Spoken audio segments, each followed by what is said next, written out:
Gilas Pilipinas, kailangang manalo kontra Australia. Justin Brownlee babawi kontra Australia, handa nang maghalimaw para sa Gilas. Usap-usapan nga ngayon yung naging performance ni Justin Brownlee sa uling laro ng Gilas kontra New Zealand.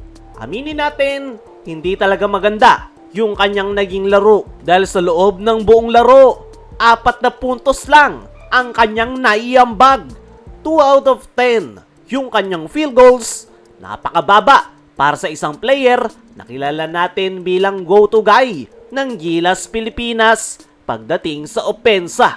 Very unusual yan para kay Brownlee dahil kapag sinabing crunch time, kapag kailangan ng scorer, automatic na pangalan niya agad ang pumapasok sa isip ng mga fans.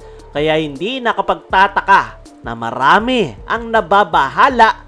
May ilan pa nga na nagsasabi na baka panahon na para palitan si Brownlee.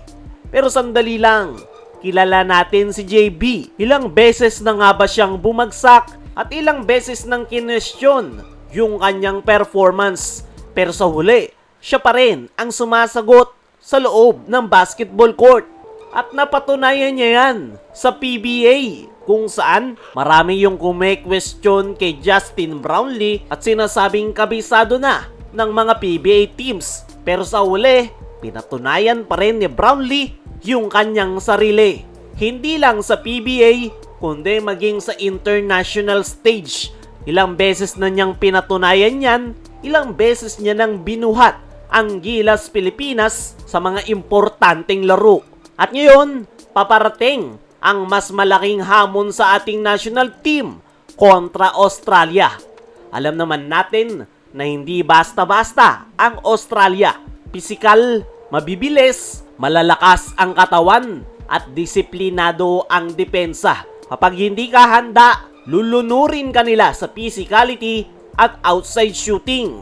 Pero dito papasok si Justin Brownlee. Kapag nanggaling siya sa isang pangit na performance, mas lalo nga itong nagiging delikado sa susunod na laro. Parang may apoy na gustong patunayan sa lahat na hindi siya basta-basta mawawala sa eksena. Kaya i-expect nyo yung adjustment netong si Brownlee. At mas magiging agresibo sa early possession, posibleng atakihin agad yung depensa para makuha nito agad yung kanyang rhythm. Paniguradong hindi nahahayaan ni Brownlee na maging passive lang siya sa opensa ng Gilas. At isa pa, hindi lang naman scoring ang ambag ni Brownlee. Nandun rin yung kanyang rebounding, playmaking, decision making at leadership. Kahit hindi pumapasok yung kanyang tira, nandyan pa rin ang kanyang basketball IQ. Pero syempre, alam natin na scorer si JB. At kapag nahanap niya yung kanyang shooting touch, ay dun nakakabahan ang Australia. Sa totoo nga lang mga chong, mas nakakatakot ang isang Justin Brownlee na galing sa pangit na laro dahil nandun yung kanyang gigil at motivation na patunayan ang kanyang sarili. Kaya naman, yung magiging laro nila kontra Australia ay magiging isang statement game ni Brownlee. Isang pagkakataon para patahimikin yung kanyang mga haters at ipakita na kaya niya pa ring sumabay at makapagpakita ng magandang performance. Expected na babawi talaga itong si Justin Brownlee. Samantala, Gilas Pilipinas, kailangang manalo kontra Australia. Napaka-importante nga ng magiging laro ng Gilas kontra Australia. Dahil dyan nakasalalay yung pag-asa ng ating national team na mag-qualify. Dahil once na manalo ang Gilas Pilipinas, ay mas malaki yung chance o possible na mag-qualify na tayo sa FIBA World Cup. Ang kaso nga lang, dadaan sa butas ng karayom ang Gilas Pilipinas bago nila talunin ang Australia.